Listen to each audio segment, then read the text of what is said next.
No, para sa Ginebra, at lumapit pa si Big J sa bench ng current Ginebra team, coming off that emotional win, and they followed it up with another victory. We'll find out. Brgy Ginebra with a nice turnaround jump hook using the left hand. Welcome to the fourth and final quarter. Notice sa pag-umpisa natin ng fourth period, si Bosman nasa loob ng court. Si Corley wala.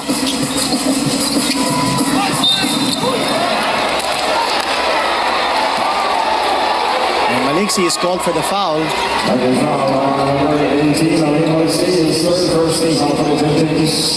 Third personal laban kay Maliksi. That's 3 free throws coming up. This is the third time that Ginebra has given up a foul on a three-point shooter ng rain or shine. Pa si John Wilson. Tagal-tagal na natin hindi nakikita. Wilson hasn't played in the last 4 games.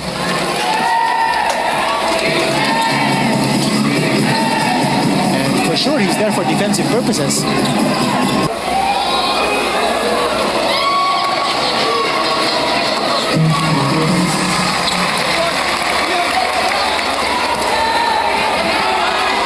You know, one thing about the Brgy Ginebra team is that they have a lot of role players who embrace their responsibility. Si Willie Wilson, for instance, he's not looking for points. Isang beses nakausap natin, no? Sabi niya, yung mga puntos na binibigay ko, mga bonus lang yan. I'm not supposed to score. Plays aren't revolving around me, sabi niya. But he's there to play defense and get rebounds.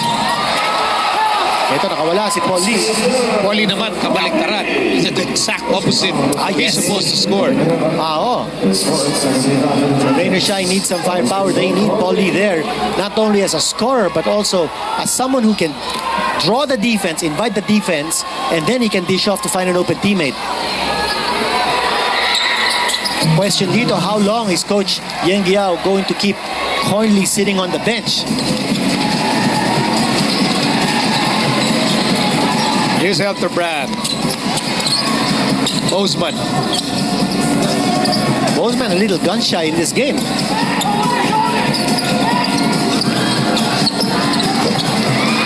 Bosman with 15 points so far.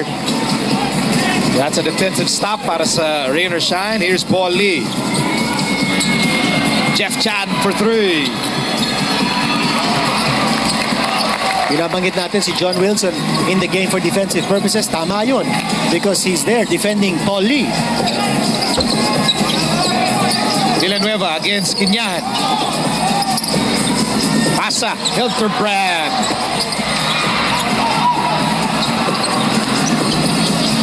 Bago shot clock para sa Ginebra. We're up by 5 points, 74-69. There's a Paul Lee, but Ginebra, time out muna tayo.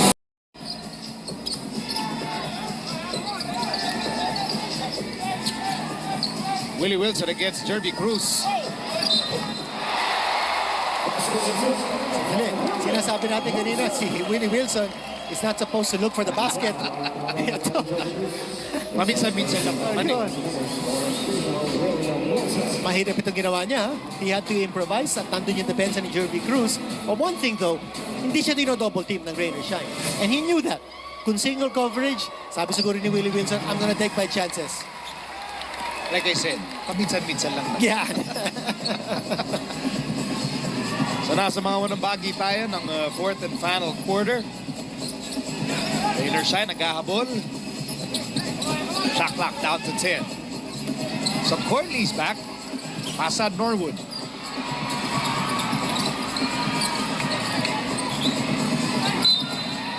Oh, Jervy Cruz will score it.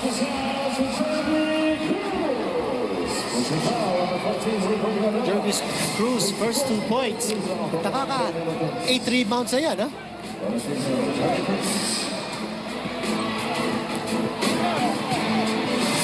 Si Enrico Villanueva meron ng 5 personal fouls. So pareho na sila ni Rigo Meyerhofer with 5 fouls apiece.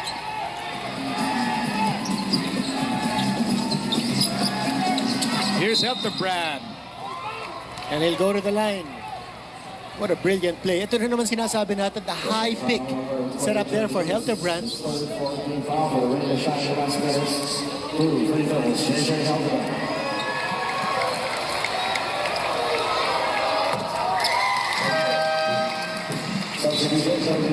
Mag 16 days na lang, ha? At mapaparoon na ang the greatest show on earth. London Olympic Games starting July 28. Dito lang yan sa Active. 11 athletes representing the country in 8 sports sa London Olympics. Tama, kapansin-pansin, Nico, no? Yung quickness ni J.J. Hildebrand, bumalik na, ha? Because in that play kanina, when they gave him a high pick, he raced all the way to the front court to go for a basket. That shows you the quickness kasi hindi nakapag-recover ang Rain or Shine. They weren't able to close the lane. And Hildebrand, with his quickness, drove in, got the foul, and went to the line for 2 free throws. Certainly that's a very good sign para sa Barangay Ginebra.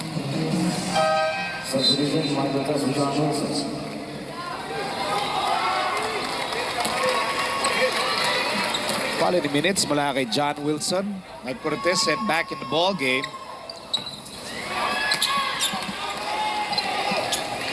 So 6 points ang abante ng Ginebra, 79-73.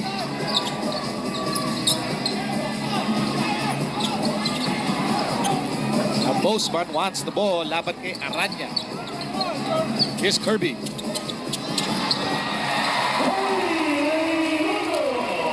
That's too easy. He's not gonna post up. He's just gonna go strong to the hole, attacking from the outside using his quickness. 81-73. Lamang ang Aranya at saka si Jairo Ibanez alternating against Boseman. this time Norwood. Yeah. Will try and be a shadow dito kay Boseman.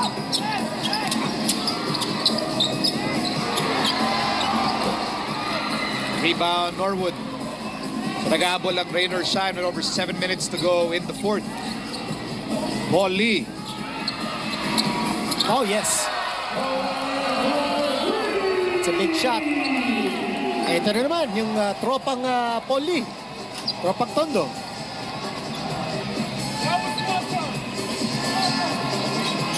Paul Lee with 17 points.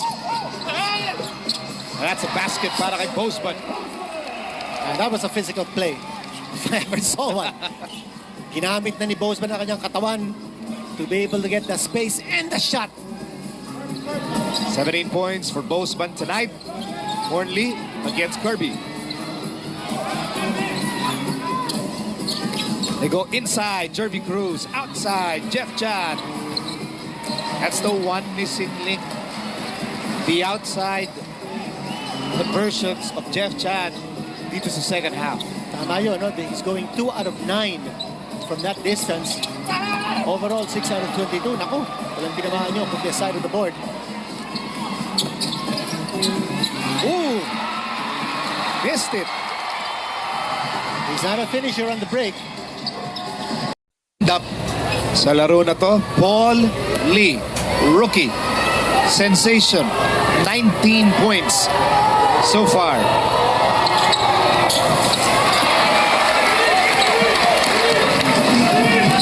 So 5 pa rin ang abante ng Ginebra. 4.5 remaining in the payoff period. Mark Agee was back on the floor. Kirby has the ball.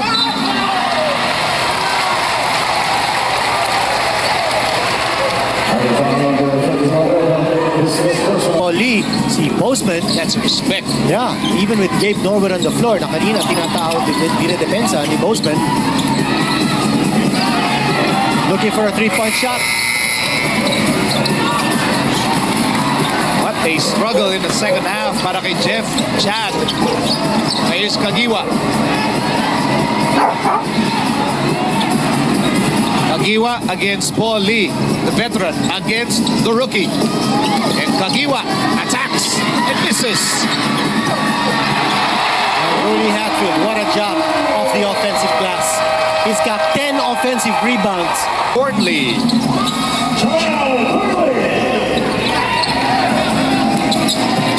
13 points tonight para kay Jamel Cornley. Ginebra, lamang pa rin ang 7.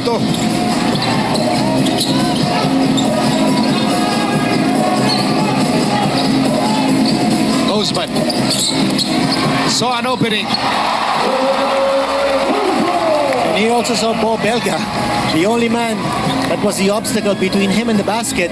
A nice sidestepping move. Again, the quickness over the size ng Rain or Shine. Oh, what a shot. 3 points yun. And that's exactly what Rain or Shine needed. The lead is down to 6 as we approach the last 2 minutes of the fourth. And that's what makes Rain or Shine always a potentially dangerous team because of his 3-point shooting ability. Kirby, Tagiwa. And Hatfield keeping that ball alive. That's what you call intensity. The H-bomb.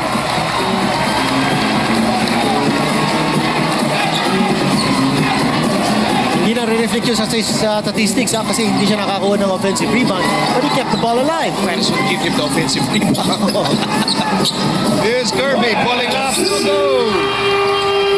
Bagsak si Paulie. This is just a 6-point game. And what they don't want is a 3-point play or a 3-point shot.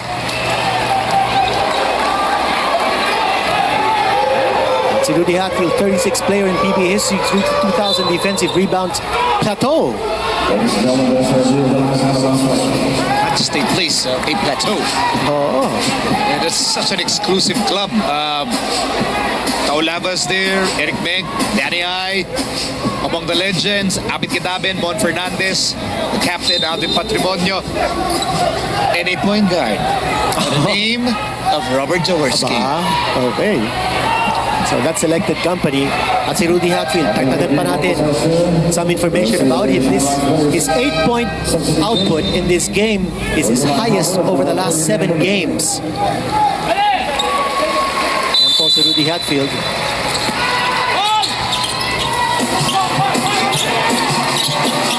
Cornley, Paul Lee for 3.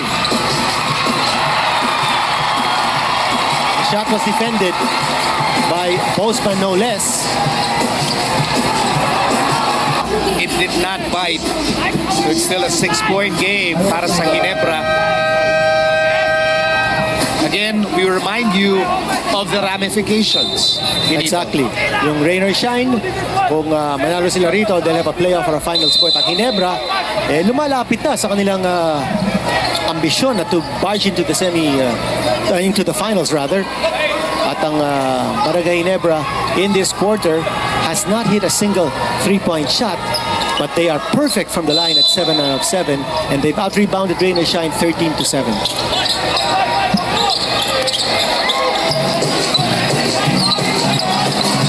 Head to shoot. Tagiwa fires, scores. Coming out of timeout, that's a perfectly executed play. Ang ganda naman ng execution on.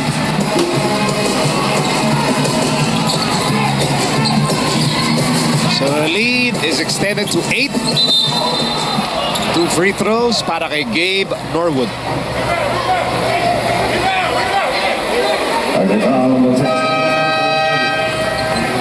That's the 6th foul ni Rico Meyerhofer. Rico Meyerhofer, 6 fouls.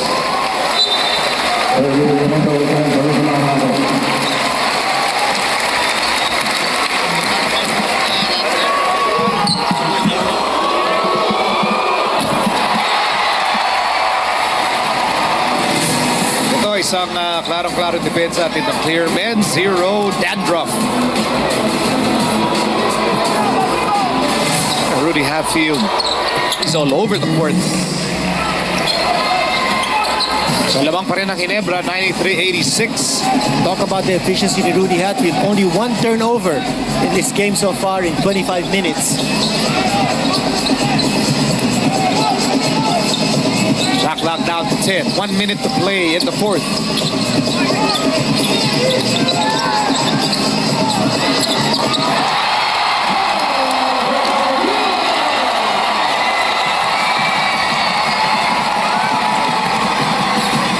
"29 points for Mark Kagiwa. Brgy Ginebra looking to nail down this fourth straight victory. The crowd sensing that the end is near for rain or shine. Here's Boseman. Ito yung mga floater ni Boston, hindi na pumapasok sa laro dito. Kanina pa yung nagpa-floater, wala Di bali pumasok. na, basta pumasok doon huli. Again, they got a second chance opportunity. That's been the story of this game. Yung offensive rebound ng Brgy Ginebra. 20 offensive rebounds in this game. 20. And we did say right at the top of the coverage how important that offensive rebound is for Ginebra to give them extra possessions. And the man who solidified their dominance on the offensive glass, si Rudy Hatfield. But Mark Kagiwa bringing home the bacon with 29 points.